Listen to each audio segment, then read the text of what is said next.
Tamil matrimony ஆடி offer இப்ப membership எடுங்க ஆடில ஃப்ரீயா யூஸ் பண்ணுங்க. ஹாலிடேஸ்னாலே அது நம்ம GT Holidays தான். GT Holidays, South India's #1 travel brand. You know you are special when you're with GT Holidays. இன்னைக்கு நம்ம இந்த வீடியோ ரெக்கார்ட் பண்ணிட்டு இருக்கக்கூடிய ஒரு மணி நேரத்துக்கு முன்னாடி அதே அந்த பால நிலையத்துக்கு நான் வந்து செய்தியாளராக போகிறேன். அப்போ அந்த ஒரு பொண்ணு அங்கே வந்து பேசுகிறாங்க.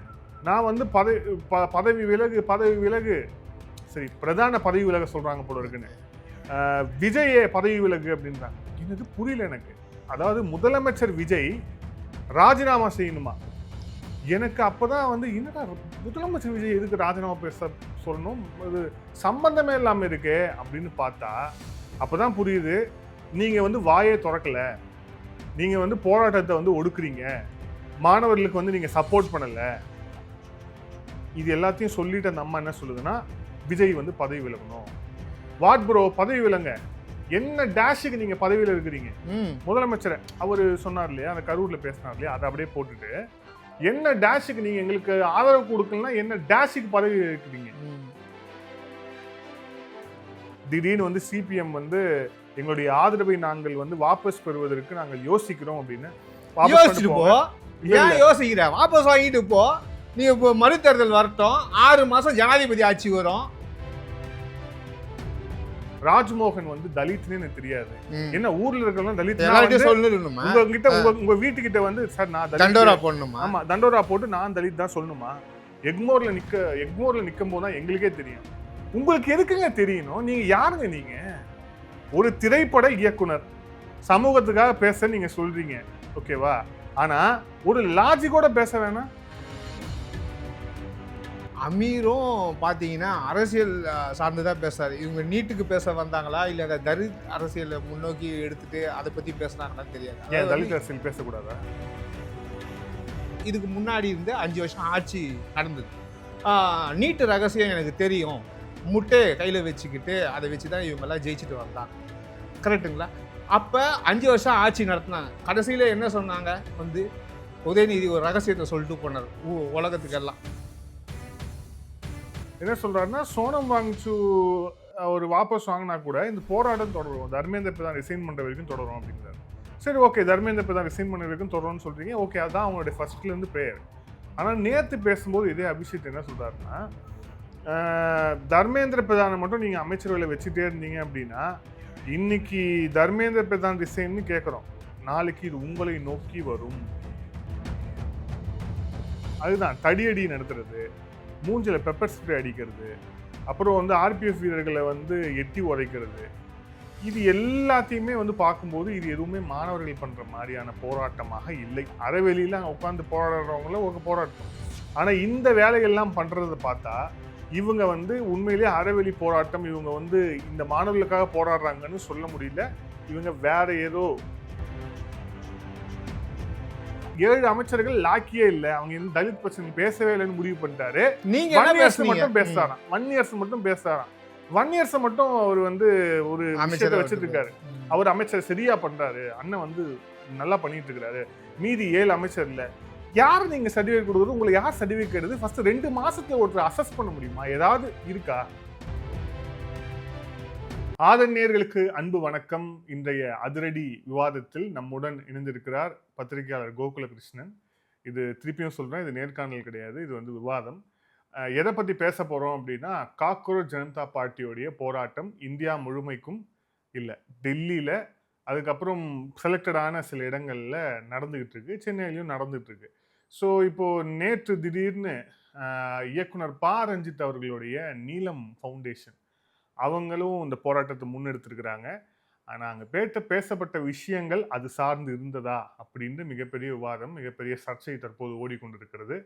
உண்மையிலே இந்த சிஜேபி போராட்டம், இப்போ நேற்று நீலம் நடத்தினது, இங்கே சென்னை நடந்து கொண்டிருக்கிற போராட்டம் எதை நோக்கி போகுது, இவங்களுடைய நோக்கம்தான் என்ன அப்படிங்கிறத விவாதிக்க போகிறோம்.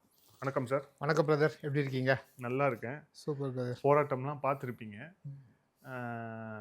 இப்போ நேற்று நடந்த அந்த நீலம், அந்த அவங்களுடைய ஃபவுண்டேஷன் நடத்தின அந்த போராட்டத்திலேருந்து ஆரம்பிப்போம்.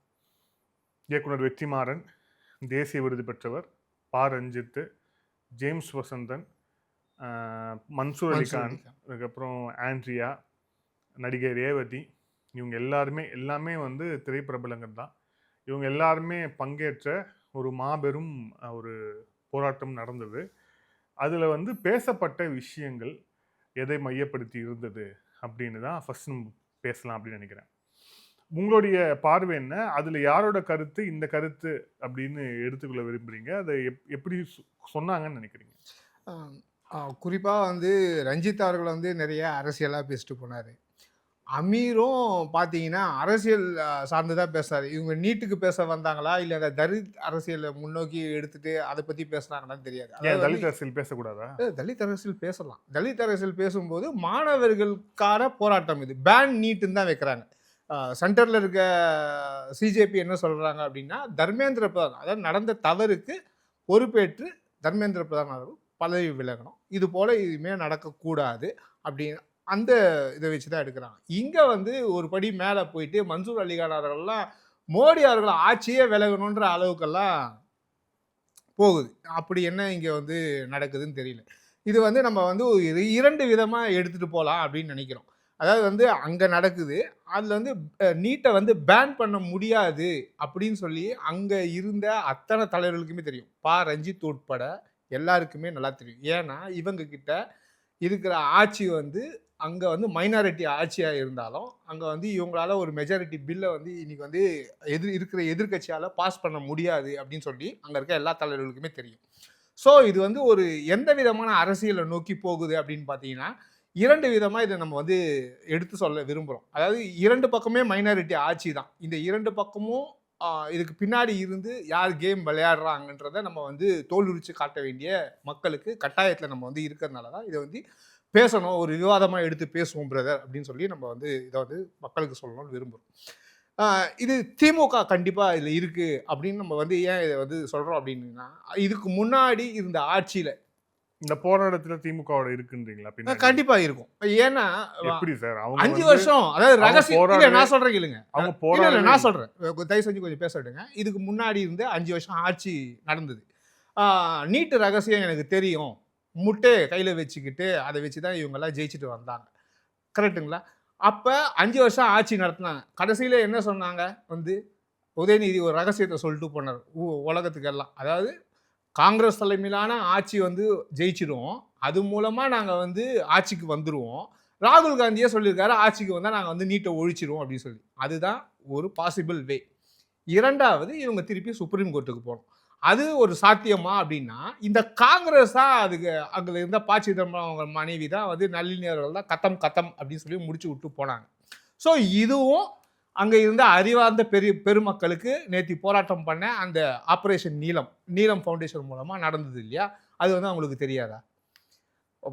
எவ்வளவோ பாலியல் குற்றங்கள்லாம் நடந்தது, எவ்வளவோ சட்டம் ஒழுங்கு பிரச்சனை போன ஆட்சியில் நடந்தது, எவ்வளவோ பள்ளி மாணவர்களுக்கு பள்ளி குழந்தைகள் முதற்கொண்டு பாலியல் வன்கொடுமைகளுக்கு ஆளாக்கப்பட்டாங்க, எவ்வளவோ பட்டியலிய பெண்கள் வந்து பாலியல் வன்கொடுமைக்கு ஆளாக்கப்பட்டாங்க.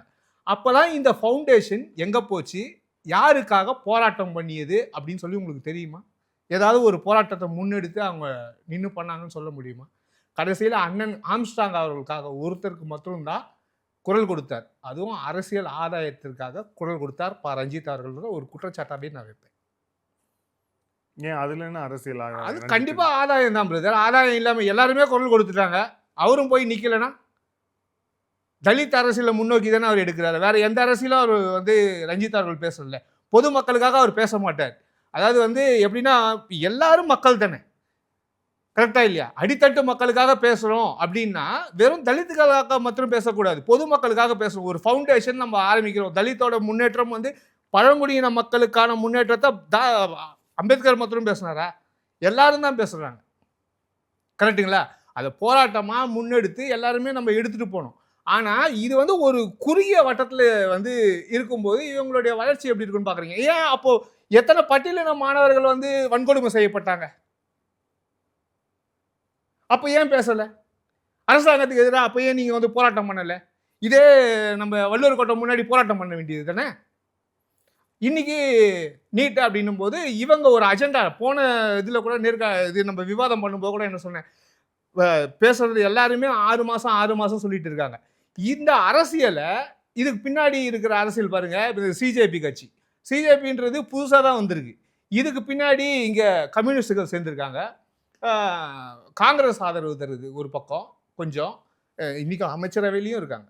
சிபிசி இங்கே தான் போராட்டமே வலுவாக இருக்குது. அப்போ இந்த அரசியலை வந்து நீங்கள் வந்து ஒரு கண்ணோட்டமாக பார்க்கணும். மைனாரிட்டி அரசாங்கம் தான். 6 மாதம் நீ எந்த திமுக சிவா உட்பட நீங்கள் எடுத்துக்கோங்க. இப்போ கைதாகி இருக்கிற அந்த பொண்ணு நம்ம அதை பற்றி தான் பேசணும். கரெக்டுங்களா? அவர் என்ன சொன்னார்? 6 மாதம்ன்றாரு. அதுக்கு அடுத்து வந்து அனிதா ராதாகிருஷ்ணன் அங்கே பேசினார், ப்ரெஸ் மீட் கொடுத்தாரு. அவர் என்ன பேசினார்? 6 மாதம் கூட இருக்காது அப்படின்றாரு.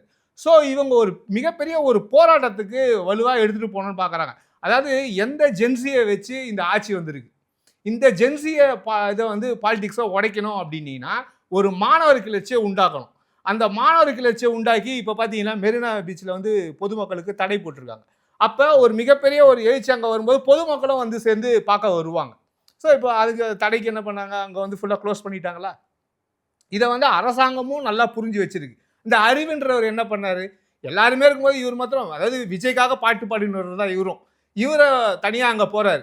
ஆதவ அர்ஜுனா கூப்பிட்டு என்ன சொல்லியிருக்காரு? இந்த நீட்டை ஒன்றுமே நான் விஜயை பார்த்தேன் சொன்னால் அந்த அறிவு பேசின இது பார்த்துருப்பீங்கன்னு நினைக்கிறேன், அந்த வீடியோவை பார்த்துருப்பீங்க. அவர் என்ன சொல்கிறாரு? விஜயை நான் பார்க்கல, ஆதவ அர்ஜுனா அவர்களை மாத்திரம் தான் பார்த்தேன். அவரே கூப்பிட்டு சொன்னார், நீங்களே இந்த மாதிரிலாம் போராடுறீங்க, நல்ல இதுவாக இருக்கீங்க, போராடுறீங்க, இந்த நீட்டை நம்ம ஒன்றும் பண்ண முடியாது, நம்ம பெரும்பான்மையாக வந்தால் தான் பண்ண முடியுன்றதை அவர் அறிவுறுத்தி சொல்லி போயிருக்காரு. அப்படி இருந்தும் நீங்கள் வந்து அங்கே ஒரு பேன் நீட்டு அப்படின்னு சொல்கிறது எந்த விதமான ஒரு நியாயம் இருக்குது? இதுல உங்க கருத்தை நீங்க சொல்லுங்க. நீங்க ஒரு பத்திரிகையாளரா இருக்கீங்க, உங்களுக்கு நல்லா தெரியும். நீங்க ஒரு தனிப்பட்ட வீடியோவாகவும் போட்டிருக்கீங்க, இதன் பின்னாடி என்ன அரசியல் இருக்கு அப்படின்னு சொல்லிட்டு. ஸோ இந்த அரசியல் சூழ்ச்சின்றதை தான் நான் சொல்லுவேனே தவிர வேற எதுவுமே சொல்ல மாட்டேன். இல்லை சார், இது ஃபர்ஸ்ட் வந்து ஒரு மாணவர்களுடைய கவலையை பேசக்கூடிய, கவலையை வந்து பகிரக்கூடிய ஒரு கூட்டமாக தொடங்கியது. அதுக்கப்புறம் என்ன ஆச்சு அப்படின்னா, நீட் அந்த வினாத்தாள் கசிவுக்கு நீதி கேட்கிறோம் அப்படின்னு இந்த போராட்டம் தொடங்கியது. இது எல்லாமே தமிழகத்திலையும் நடந்து பார்த்தோம், இதுலையும் பார்த்தோம். ஆனால் ஒரு சில நாட்களாக இந்த போராட்டத்தை வந்து பார்க்கும்போது உண்மையிலேயே இது வேற எங்கேயோ இட்டு செல்கிறது அப்படின்ட்டு நான் பார்க்குறேன். அதுக்கு ஒரு 5-6 ஸ்டேட்மெண்ட்ஸு. மொதல் விஷயம், அந்த சிஜேபியோடைய ஸ்போக்ஸ் பர்சன் அவர் வந்து பேசும்போது என்ன சொல்கிறாருன்னா, ஃபஸ்ட்டு வந்து ஜேபி நட்டா அவர்கள் மத்திய அமைச்சராக இருக்கிறார் இல்லையா, அவர் வந்து இவங்க 2 பேரும் சிஜேபியோடைய ரெப்ரசன்டேட்டிவ்ஸை வந்து கூப்பிட்டு அவங்களுடைய கோரிக்கை என்ன அப்படிங்கிற அந்த லெட்டரை வந்து வாங்கிட்டாங்க. இப்போ ரெண்டாவது ஜேபி நட்டா திருப்பியும் கூப்பிடும்போது ஜேபி நட்டா ஜந்தர் மந்திருக்கு வரணும், அதே மாதிரி அவர் ஆஃபீஸ்லாம் வந்து இது பண்ண முடியாது, அவர் கட்சி தலைவர் கிடையாது, he's a part of the government. அப்படி இருக்கும்போது ஒரு அமைச்சரை வந்து நீங்க வந்து அவர் அமைச்சர் அலுவலகத்துக்கு நான் போக மாட்டேன்னு சொல்றதுல எந்த அர்த்தமே கிடையாது. எங்க போய் பேச்சுவார்த்தை நடந்து இப்ப நம்ம பேசிக்கொண்டிருக்க இடத்துல இப்ப வந்து அவங்க 2 பேர் பேசிட்டு இருக்காங்க. பொதுவான ஒரு இடத்துல கான்ஸ்டியூஷன் கிளப்ல தான் போராட்டம் நடக்கணும் அப்படின்னு. சரி, ஓகே, கான்ஸ்டியூஷன் கிளப்ல இப்போ சோனம் வாங்சு வந்து தன்னோட உண்ணாவிரதத்தை வந்து வாபஸ் வாங்கிட்டார். இப்போ அந்த அபிஷேக் தீப்தே அவர் என்ன சொல்றாரு அப்படின்னா, சிஜேபியோடைய தலைவர் என்ன சொல்றாருன்னா, சோனம் வாங்சு ஒரு வாபஸ் வாங்கினா கூட இந்த போராட்டம் தொடரும், தர்மேந்திர பிரதான் ரிசைன் பண்ற வரைக்கும் தொடரும் அப்படிங்கிறாரு. சரி, ஓகே, தர்மேந்திர பிரதான் ரிசைன் பண்ண வரைக்கும் தொடரும்னு சொல்றீங்க, ஓகே, அதுதான் அவங்களுடைய ஃபர்ஸ்ட்லேருந்து ப்ரேயர். ஆனால் நேற்று பேசும்போது இதே அபிஷேக் என்ன சொல்றாருன்னா, தர்மேந்திர பிரதானை மட்டும் நீங்கள் அமைச்சரவையில் வச்சுட்டே இருந்தீங்க அப்படின்னா இன்னைக்கு தர்மேந்திர பிரதான் ரிசைன்னு கேட்குறோம், நாளைக்கு இது உங்களை நோக்கி வரும். யார சொல்றாரு? பிரதமர் மோடி அவர்களை இது நேரடியாக உங்களை நோக்கி வரும், உங்க மக்களே உங்களுக்கு வந்து வாக்கு செலுத்தாம உங்களுக்கு தோற்கடிப்பாங்க தேர்தலில் அப்படிங்கிற அந்த டைரக்ஷன் எடுக்கிறாரு. ஓகே, இப்போதான் இங்க அரசியல் உள்ள வருது. ஏன்னா பிரதமர் மோடி அவர்கள் பதவி விலக வேண்டும், அந்த அரசாங்கம் வந்து நிலையா இருக்கக்கூடாது அப்படின்னு நினைக்கக்கூடியது எதிர்கட்சிகள் நினைப்பாங்க, வேற சர்வதேச சக்திகள் எல்லாமே நினைப்பாங்க.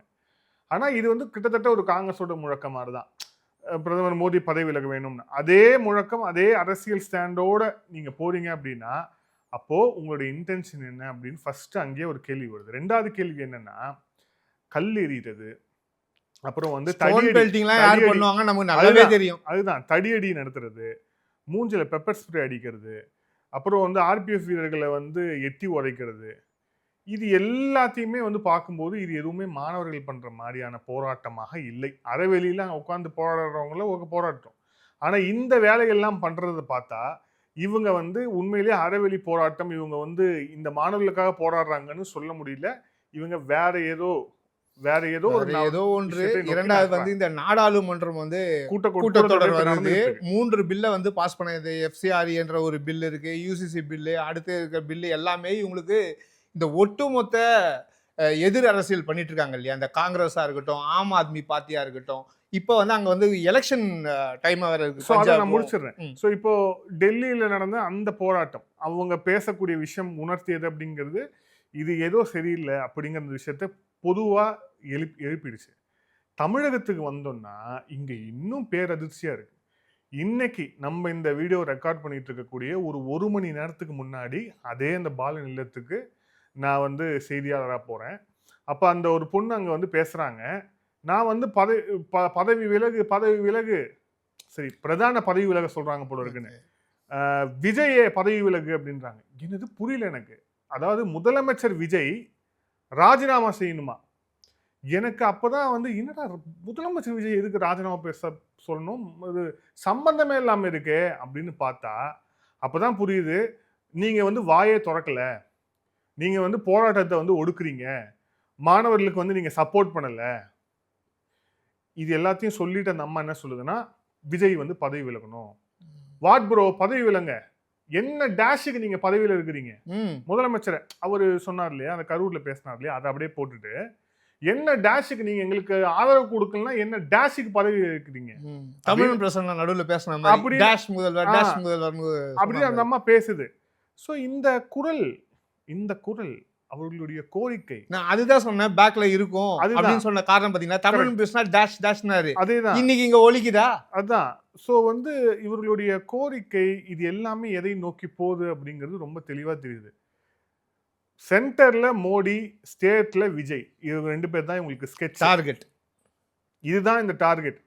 ஒட்டுமொத்தமாக மாணவர்களுக்கு தொடங்கிய அந்த போராட்டம் அப்படிங்கிறது மோடி வெறுப்பை மையப்படுத்தியும் விஜய் எதிர்ப்பை மையப்படுத்தியும் தற்போது வந்து நின்றிருக்கிறது. அப்படி என்றால் இந்த போராட்டத்துடைய நோக்கம், இதுக்கு பின்னாடி உண்மையிலேயே மாணவருடைய அக்கறை இருக்குன்னு நம்ம எப்படி எடுத்துக்க முடியும்? நான் டெல்லி கூட விட்டுருங்க, டெல்லியுடைய அரசியல், அங்க வரப்போற எலெக்ஷன்ஸ் நம்ம விரிவா பேசுவோம். அது ஆனா இங்க எனக்கு என்னன்னா மாணவர்கள் போராட்டத்தை ஒடுக்குகிறார் விஜய் அப்படின்னு.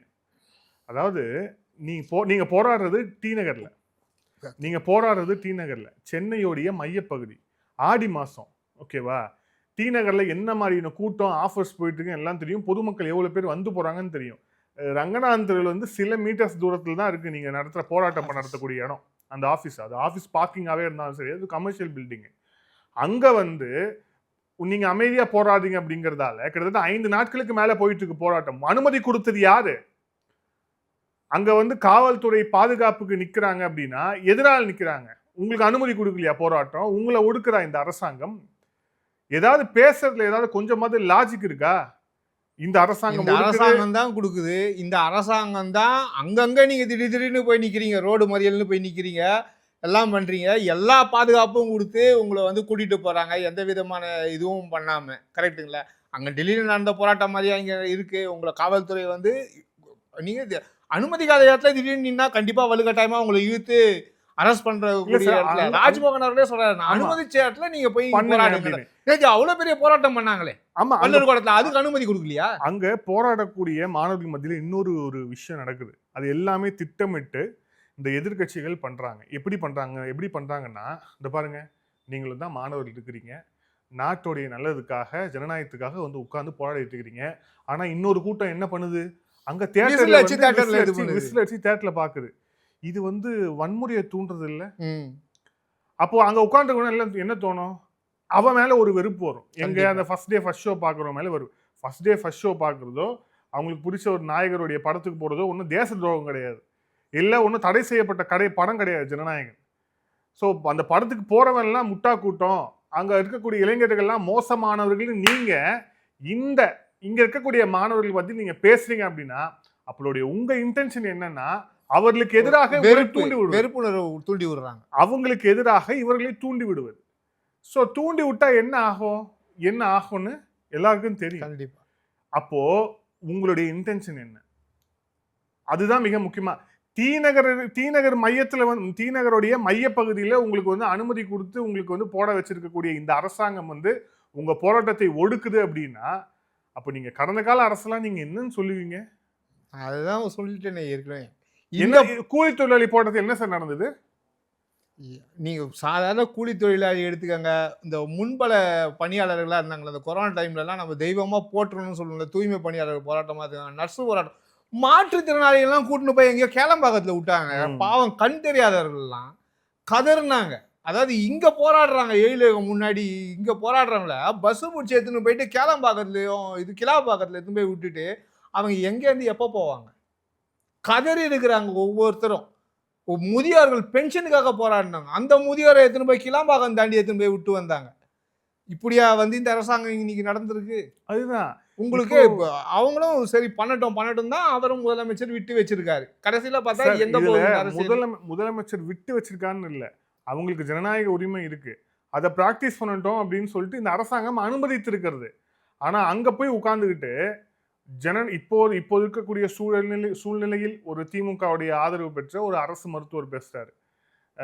முன்னாள் அரசு மருத்துவர் நினைக்கிறேன். இப்போது இருக்கக்கூடிய சூழ்நிலையில் இந்த நாட்டுக்கு தேவை ஜனநாயகம் தான், ஜனநாயகன் அல்ல. எதுக்கு இப்ப வர இடைத்தேர்தல் பிரச்சாரமா யூஸ் பண்ண ஆரம்பிச்சிட்டாங்கன்னு நினைக்கிறேன். அப்ப அந்த மாணவர்கள் எல்லாம் உங்களுக்கு பார்த்தா எப்படி இருக்கு? உங்களுடைய கேவலமான அரசியலுக்கு மக்கள் 2 மாசம் முன்னாடி எதை கொண்டு அடிச்சு உங்களை வந்து வெளில துரத்துனாங்க? உங்களுக்கு இன்னுமாவது புத்தி வருதா?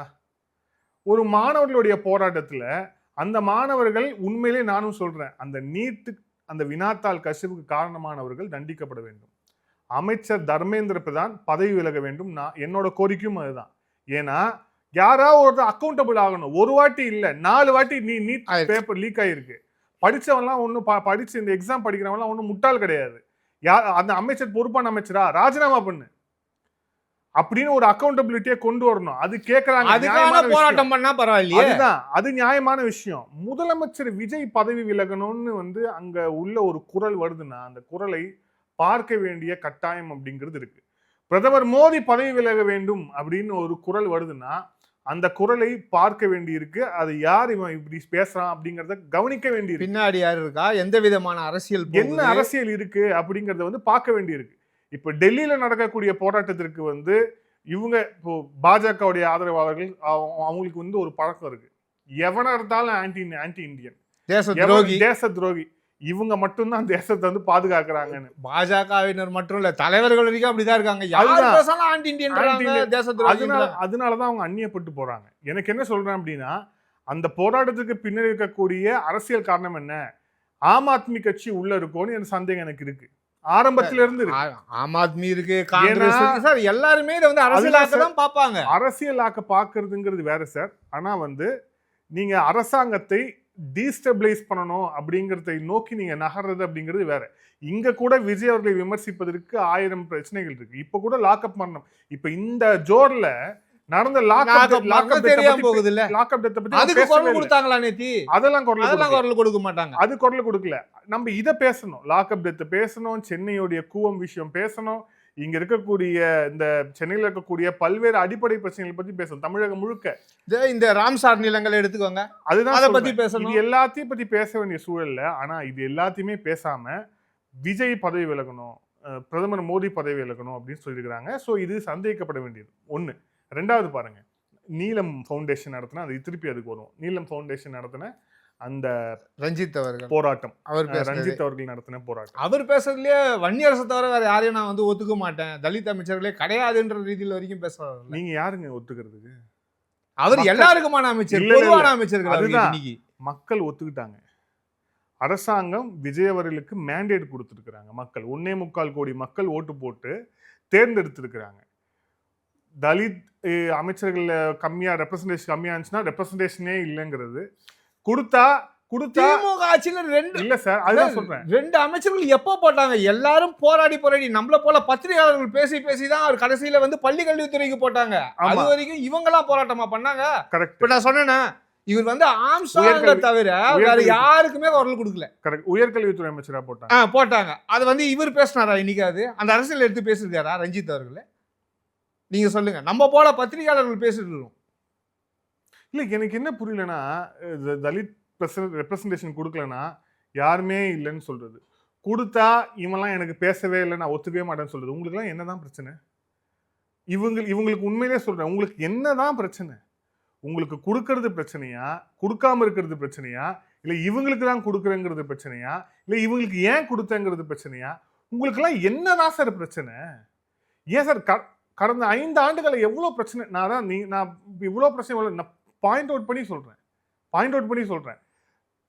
இதுல வேங்கை வயல்ல அந்த குடிநீர் தொட்டியில மலம் கலந்தது. அந்த விவகாரம் எவ்வளவு மனித குலமே வெக்கி தலை குனியக்கூடிய ஒரு விஷயம் அது. அதுக்கு இவர் போராட்டம் நடத்தினாரா? அதுதான் சொல்றேன். விகடன் வந்து இன்னும் நாறிக்கொண்டு இருக்கிறது முதலமைச்சரே அப்படின்னு சொல்லிட்டு அவங்க வந்து அட்டைப்படம் போட்டு அவங்க வந்து வெளியிட்டு இருந்தாங்க. அப்போ கூட இந்த அரசாங்கத்திற்கு யாரு என்ன கண்டுபிடிக்கணும் எந்த ஒரு இதுவுமே இல்லை. எங்க போனா ரஞ்சித்? சாகும் வரை உண்ணாவிரதம் இருந்து அந்த மக்களுக்கு வந்து நீதி பெற்று கொடுக்க வேண்டியதானே ரஞ்சித். எங்க போனா ரஞ்சித்? இப்போ இங்க மேல் பாதியில் நடந்தது பிரச்சனை, மேல் பாதியில் நடந்தது. நானும் ஒரு பத்திரிகையாளராக போய் ரெண்டு தரப்பு மக்கள்கிட்டயுமே கேட்டு அந்த பிரச்சனையை கொண்டு வந்தேன். நீங்க தான் போனீங்க. அந்த விஷயத்துல அப்ப இருந்த திமுக அரசாங்கம் செய்தது என்ன? தோழர் ரஞ்சித் வந்து அவங்க அரசாங்கத்திட்ட கேட்டது என்ன? தட்டி கேட்டது என்ன? என்ன சார் காமெடி பண்ணிட்டு இருக்கிறீங்க? 2 மாசம் தான் சார் ஆகுது இந்த கவர்மெண்ட் வந்து. 2 மாசம் ஆகல, முடியலையே. அதாவது 2 மாசம் தான் ஆகுது. 7 அமைச்சர்கள் லாக்கியே இல்ல. அவங்க தலித் பிரச்சனை பேசவே இல்லைன்னு முடிவு பண்ணிட்டாரு. நீங்க மட்டும் பேசுறாராம். 1 இயர்ஸ் மட்டும் பேசுறாராம். 1 இயர்ஸ் மட்டும் அவர் வந்து ஒரு விஷயத்தை வச்சிட்டு இருக்காரு. அவர் அமைச்சர் சரியா பண்றாரு, அண்ணன் வந்து நல்லா பண்ணிட்டு இருக்காரு. மீதி 7 அமைச்சர் இல்ல. யாரு நீங்க சர்டிபிகேட் கொடுக்குறது? உங்களுக்கு யார் சர்டிபிகேட் எடுத்து ஃபர்ஸ்ட் 2 மாசத்துல ஒருத்தர் அசஸ் பண்ண முடியுமா? ஏதாவது இருக்கா? 2 மாசத்துல ஒருவருடைய எஃபிஷியன்சி, ஃபுல் எஃபிஷியன்சி உங்களை இது பண்ண முடியுமா? ராஜ்மோகன் வந்து தலித்னு எனக்கு தெரியாது. என்ன ஊர்ல இருக்கலாம் தலித் உங்க வீட்டுக்கிட்ட வந்து சார் நான் தண்டோரா போடணுமா? ஆமா, தண்டோரா போட்டு நான் தலித் தான் சொல்லணுமா?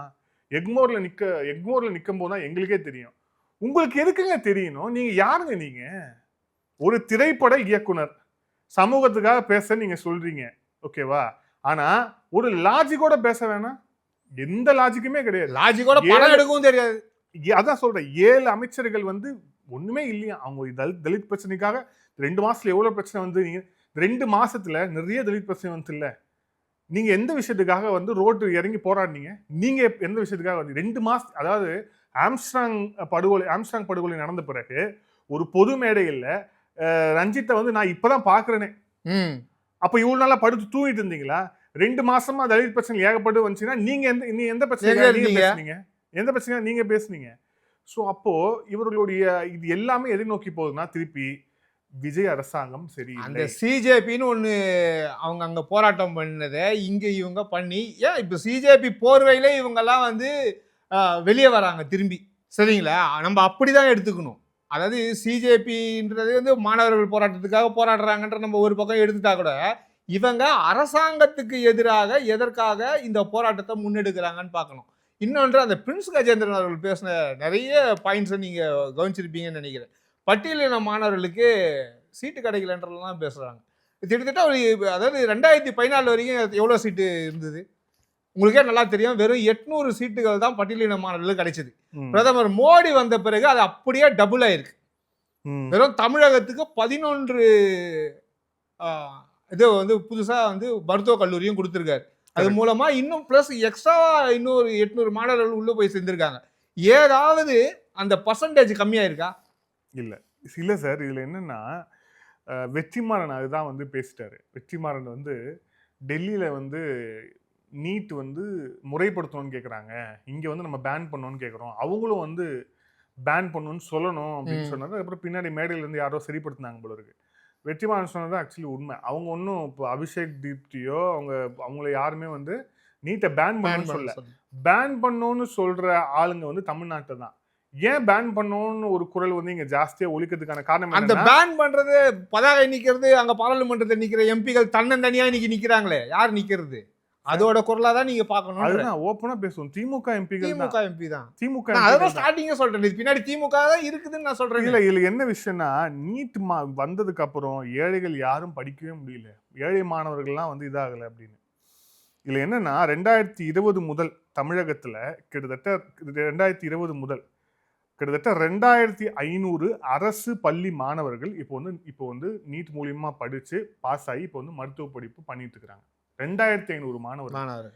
இது வெறும் +2 மார்க் வச்சு கேபிடேஷன் ஃபீஸ்ல வந்து உள்ள போறதுக்கான சிஸ்டம் ஏற்கனவே எப்படி இருந்துச்சு அந்த மாதிரி இருந்திருந்தா தமிழகத்துடைய அரசு பள்ளி மாணவர்கள் கிட்டத்தட்ட 2500 பேர் வந்து அந்த மாதிரி போய் படிச்சிருக்க முடியுமா? எனக்கு என்னன்னா இந்தியா முழுமைக்கும் கிட்டத்தட்ட வந்து மெடிக்கல் சீட் எவ்வளவு இருக்கு? 1,30,000 மெடிக்கல் சீட் இருக்கு. 820 மருத்துவ கல்லூரிகள். வருஷம் நீட் எழுதுறவன் எக்ஸாம் எழுதுறவன் 20 லட்சம் பேர் ஏறாங்க. அதுதான் 25 லட்சம் பேருக்கு மேல வந்து வருஷம் எக்ஸாம் எழுதுறாங்க. 25 லட்சம் பேர் எழுதி எல்லாமே அந்த 1,30,000 அந்த சீட்ஸுக்கு தான் வந்து ஒரு காம்படிஷனா உள்ள போறான். அப்படி இருக்கும்போது அதுக்கு ஒரு ஃபில்ட்ரேஷன் வேணும். அதில் இன்னும் தரத்தை உயர்த்தணும் அப்படிங்கிறதுக்காக தான் இந்த நீட் அப்படிங்கிற விஷயம். எனக்கு என்னன்னா என்ட்ரன்ஸ் எக்ஸாமே வேண்டாம்னா இல்லை ஒரு அரிய ஒரு தத்துவம் இருக்கு. என்ட்ரன்ஸ் எக்ஸாம் வந்து ஏன் வைக்கிறாங்கன்னா ஏழைகள் தலித்துகள் வந்து உயர் படிப்பு படிக்கக்கூடாதுன்னா என்ட்ரன்ஸ் எக்ஸாமே வைக்கிறாங்களாம். நமக்கு என்னன்னா இது கேட்டு இவங்க இதுக்கு எதெல்லாம் போராட 10வது எக்ஸாம் வேணாம் 12வது எக்ஸாம் வேணாம்லாம் போய் போராட வேண்டியது தானே. சிரிப்பா இருக்கு. அதாவது ஒரு மக்கள் ஒருத்தங்க வந்து ஒரு மன உளைச்சல்ல இறந்துடுறாங்க. அது வந்து ஒரு உயிர் கூட போகக்கூடாதுன்னு தான் நம்மளுடைய ஆதங்கமோ. அதுக்கான அடுத்த கட்ட நடவடிக்கை அதுக்கான சொல்யூஷனை சொல்லணும். 10வது எத்தனை பேர் செத்துடுறாங்க. அதுக்காக போய் போராட வேண்டியது தானே. இங்கே 10வது எக்ஸாமே எனக்கு வேணாம் சார், 12வது எக்ஸாமே வேணாம் சார். ஒரு அதாவது மன உளைச்சல்ல ஒரு காவலர் இறந்து போறாங்க. காவலர் எக்ஸாம்ல தோத்து ஐயோ நம்மளால போக முடியலன்னு இறந்து போறவங்க இருக்காங்க. ஒவ்வொரு எக்ஸாமுக்கும் இது நடக்குது. சிஏ எக்ஸாம் எடுத்துக்கோங்க. ஒரு சப்ஜெக்ட் ஃபெயில் ஆனா திருப்பி எழுதணும். எல்லாத்தையும் திருப்பி எழுதணும். அப்ப ஒரு அறிவார்ந்த சமூகம் இங்க வந்து வரணும் அப்படின்னு ஒரு உயிர் காக்குறதாச்சே. கடவுளுக்கு அடுத்தது நம்ம வந்து ஒரு டாக்டரை சொல்றோமே. அப்ப எந்த அளவு உங்களுடைய புத்தி கூர்மை இருக்கணும், உங்களுடைய இது வந்து இருக்கணும்னு பாக்குறோம். கரெக்டா? அப்ப நீங்க அதுல வந்து தேர்ச்சி வந்து இருக்கணும் இல்லையா? நம்ம இதுக்கான சொல்யூஷனா என்ன சொல்லணும்? நிறைய காலேஜஸ் தரங்க. அதை கேட்டு போறான்னா நம்ம வந்து ஆதரிச்சுட்டு போலாம். இல்ல சார், அந்த சொல்யூஷனை நோக்கி நகரக்கூடாது அப்படிங்கிறது ரொம்ப தெளிவா இருக்கிறாங்க இவங்க.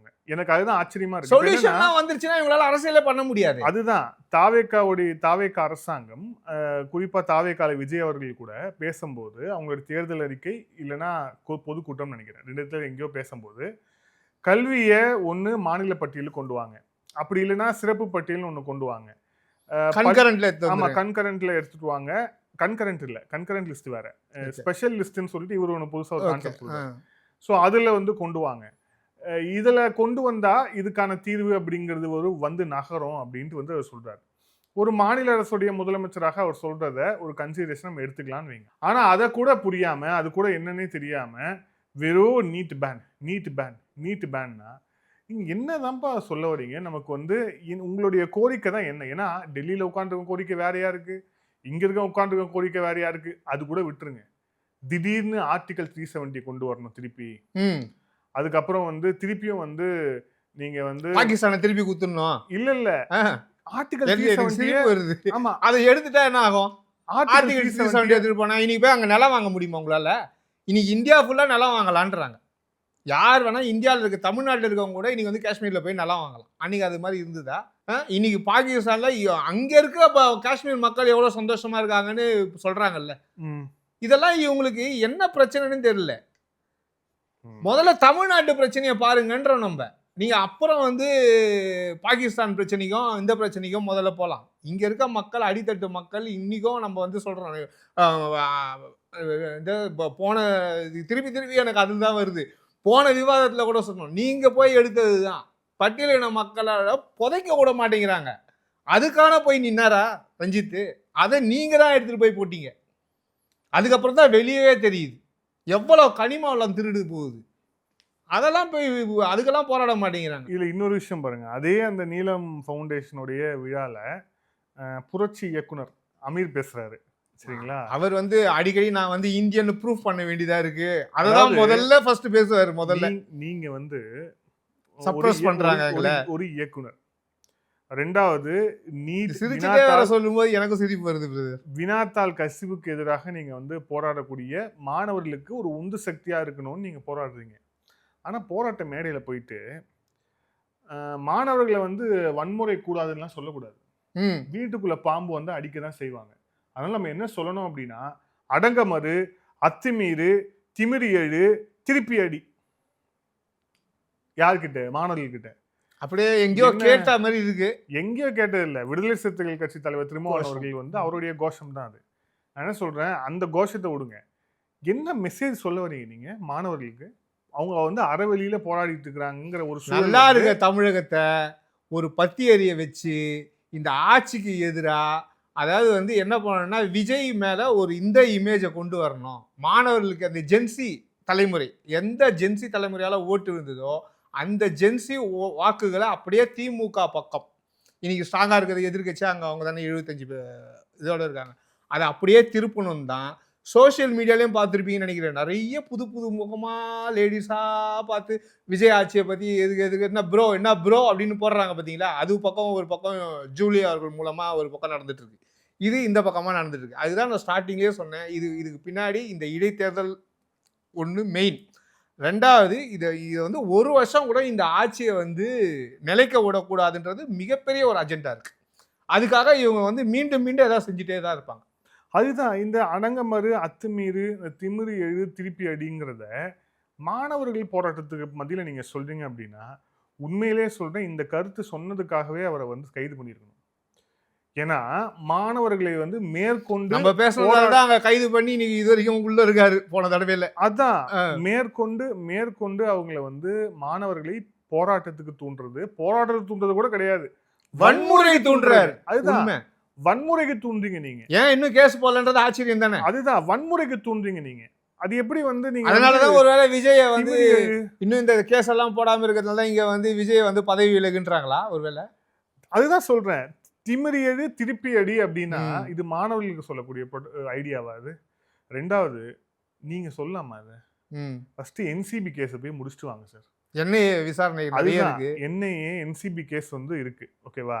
நீங்க கடந்த காலத்துல யார் கூட இருந்தீங்க, யாரை கூட்டிட்டு நீங்க அறிவாலயம் போனீங்க, யார் காசு கொடுத்து நீங்க படம் எடுத்தீங்க, எல்லா விஷயமும் தெரியும். அவர் எப்பேற்பட்டவர் அப்படிங்கிறது என்சிபி கேஸ் மேல கேஸா போட்டு கிட்டத்தட்ட வந்து ட்ரக் கிங் பின் அப்படின்னு சொல்லப்படக்கூடியவர்கிட்ட நீங்க கூட வந்து சவகாசம் பண்ணி வச்சுக்கிட்டு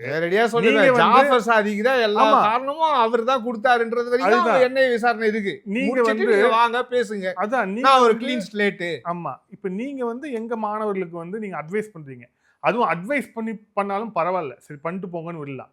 அது என்ன அத்துமீறு, திருப்பி அடி, திமிரி அடி அப்படின்னா, ஜனநாயக நாடு இது, வந்து காந்தி உருவாக்கிய நாடு. இங்க வந்து அறவெளியில எந்த போராட்டத்தையும் வந்து நம்மளால ஜெயிக்க முடியும், எந்த கோரிக்கையும் வென்றெடுக்க முடியும், நம்ம ஜனநாயகம் அதுக்கு அனுமதிக்கும். அமைதியான வழியில போராடுங்க, நானும் துணை நிற்பேன். இதெல்லாம் இந்த மாணவர்கள் மத்தியில விஷத்து ஊசியை ஏத்துற மாதிரி, அதாவது இந்த மாணவர்களுக்கு அட்வைஸ் பண்றன்ற பேர் வழியில கொஞ்சம் கொஞ்சமா இந்த ஸ்லோ பாய்சன் கூட இல்லை, இது வந்து இந்த பாய்சன் இது. ஏன்னா மாணவர்கள் வந்து எளிதில் உணர்ச்சி வசப்படக்கூடியவர்கள். நீங்களே பார்த்துருப்பீங்க, இன்னைக்கு கூட லைலா காலேஜோ ஏதோ ஒரு லைலா காலேஜில் போராட்டம் ஆரம்பிச்சுட்டாங்க. எதுக்காக போராடுறாங்கன்னா அந்த பசங்கிட்ட போய் கேளுங்க. சிபிஎஸ்சிக்கு ஃபுல் ஃபார்ம் கேட்டு பாருங்க, சொல்ல மாட்டாங்க. நீட்டுக்கு ஃபுல் ஃபார்ம் கேட்டு பாருங்க, சொல்ல தெரியாது. யூஜிசிக்கு ஃபுல் ஃபார்ம் கேட்டு பாருங்க, தெரியாது.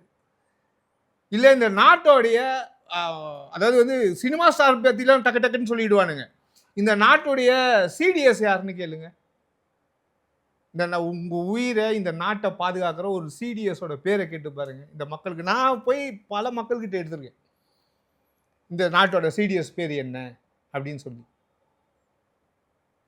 இது இன்ன வரைக்கும் இந்த பசங்களுக்கு தெரியல. இந்த மாதிரி ஒரு முட்டாளாவே வச்சிருக்கணும் இந்த மக்களை. இதை ஒரு அறிவார்ந்த சமூகம் வெளியே வரக்கூடாது. இவங்களை வந்து அரசியல்ன்ற போர்வையில் இவங்க என்ன பண்ணுறாங்கன்னா இந்த மாணவர்களை வந்து தவறாக வழி நடத்துகிறாங்க பார்த்தீங்களா. இதெல்லாம் வந்து கடுமையான நடவடிக்கைகள் வந்து அரசாங்கங்கள் எடுக்கும். இதுல வந்து இப்போ நம்ம அரசியல் பேசுவோம், அரசியலுக்கு வருவோம் சார். என்னன்னா அரசியல் பேசிட்டு தான் இருக்கிறோம். அதுதான் அரசியல் வந்து ஸ்ட்ராங்கா பேசுவோம்ன்ற இவங்க பேச நம்ம நேரடியா ரௌத்ரம் பழகுன்னு பாரதியார் சொன்னார்ல, அந்த ரௌத்ரத்தை நம்ம எடுக்கணுன்றதுக்கு தான் நான் அந்த விவாதமே பண்ணணும் பிரதர் நான் சொல்லிட்டு இருந்தேன். இதுல இந்த அரசியல் எங்க வருது அப்படின்னா, இப்போ நீங்களே சொன்ன மாதிரி எந்த ஜென்சியால ஒரு ஒரு ஒரு ஒரு எழுச்சி இங்க நடந்ததோ, அதனால ஒரு முதலமைச்சர் இங்க புது முதலமைச்சர் வந்தாரோ, புது கட்சி வந்ததோ, அதே ஜென்சி மூலியமாவே இந்த கவர்மெண்ட்டை அன்பாப்புலர் பண்ணணும் அப்படிங்கிற ஒரு டீஸ்டபிளைஸ் பண்ணிடணும். பிளான் இருக்கு. அந்த பிளானை நோக்கி இங்க இருக்கக்கூடிய எதிர்க்கட்சிகள் நகர்ந்துட்டு இருக்கிறாங்க.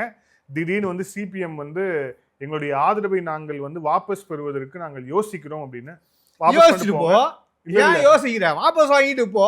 நீ இப்போ மறுதேர்தல் வரட்டும், 6 மாசம் ஜனாதிபதி ஆட்சி வரும். அதை வந்து திருமாவளவன் அவர்கள் ஒத்துப்பாரா? முதல்ல கண்டிப்பா ஒத்துக்க மாட்டார். ஏன்னா ஆர்எஸ்எஸ் போர்வையில் இங்க பாஜக ஆட்சி வந்துடும் தான் இன்னைக்கு ஆதரவே குத்துருக்காரு. கரெக்டா? வந்துருச்சுன்னா என்னென்ன நோண்டுவாங்கன்னு தெரியும். நான் திருப்பி சொல்றேனே, இந்த எஃப்சிஆர் யூசிசிலாம் வரும். இதை ஒரு பக்கம் வந்து அங்க முடக்கணும். அதுக்கான ஒரு ஆயத்தம் பண்ணிட்டு இருக்காங்க. இங்க வந்து தேர்தல், இதுக்காக ஒரு ஆயத்தம் பண்றாங்க. தாராளமா வாபஸ் வாங்குங்க. இந்த 105 இடம்லாம் இல்லை, 234 தொகுதியிலையும் விஜய் வந்து உட்காந்துருவார். அதிமுகக்காவது சில இடங்கள் கிடைக்கும். என்ன கண்டிப்பா வந்து இந்த வாட்டி 75 இடம்லாம் திமுக கிடைக்காது. நீங்க வாபஸ் வாங்கி பாருங்களேன். நம்ம அடிச்சு நான் சொல்றேன், நான் கண்டிப்பா வந்து வரதுக்கான சான்ஸே கிடையாது. நான் இதை வந்து முதல் இதுல நேர்காணலையும் சொன்னேன். அவருக்கு கிடைக்காம நீங்க வந்து விட்டுட்டீங்க அப்படின்னீங்கன்னா கண்டிப்பா மறுதேர்தல் நீங்க இந்த இன்னொரு 6 மாசத்துல வந்ததுன்னா விஜய் வந்து தனியா ஆட்சி பண்ணுவார். அதுக்கான அத்தனை இதுவும் இருக்கு. இப்போ இது வந்து இங்க ஸ்டேட்ல வந்து விஜய் டீஸ்டபிளைஸ் பண்ணணும். சென்ட்ரல்ல எப்படி பிளான் போகுதுன்னா, பஞ்சாப்ல விரைவில் தேர்தல் நடக்க இருக்கு, உத்தரப்பிரதேசத்தில் விரைவில் தேர்தல் நடக்க இருக்கு. பஞ்சாபும் உத்தரப்பிரதேசம் வந்து டெல்லிக்கு வந்து பக்கத்துல கூடிய மாநிலங்கள். ஸோ அங்கேருந்து ஆளை கூப்பிடுறது, இங்கேருந்து ஆளை கூப்பிடுறது. வருஷத்துக்கு 3 லட்சம் பேர் யூபியில இருந்து மட்டும் வந்து நீட் எக்ஸாம் எழுதுறாங்க. ஸோ அதிகமான நீட் மாணவர்கள் இருக்கக்கூடிய ஒரு மாநிலமாக அது இருக்கு. உத்தரப்பிரதேசமும் இருக்கு. அதனால தான் அகிலேஷ் யாதவ் வந்து பிரதமர் மோடி அவர்களுடைய வீட்டுக்கு முன்னாடி போய் அங்க பிரச்சனை பண்ணதுக்கான காரணம்லாம் என்ன அப்படின்னா, 3 லட்சம் பேர் இருக்கான், மாணவர் அங்க இருக்கான். ஸோ மாணவர் போராட்ட அப்படியே எதுக்கா திருப்பி ஒரு அரசியலை வந்து கட்டமைக்கலாம். எனக்கு என்னன்னா, நீங்க அரசியல் ரீதியாக பிரதமர் மோடியையோ பாஜகவையோ தாவேக்காவையோ விஜயையோ விமர்சிங்க, ஒன்றும் தப்பு கிடையாது. ஆனா ஒரு அரசாங்கம் கவிழணும், மக்களால் தேர்ந்தெடுக்கப்பட்ட ஒரு அரசாங்கத்தை கவிழ்க்கணும், அதற்கு எதிராக மாணவர்களை ஒரு டூலா ஒரு ஆயுதமா பயன்படுத்தணும் அப்படின்னு நினைச்சு நீங்க வந்தீங்க அப்படின்னா மிக நிச்சயமாக அம்பலப்படுவீர்கள், அம்பலப்படுத்துவோம். அவ்வளவுதான். நன்றி சார், பல்வேறு கேள்வி. Thank you sir, thank you so much.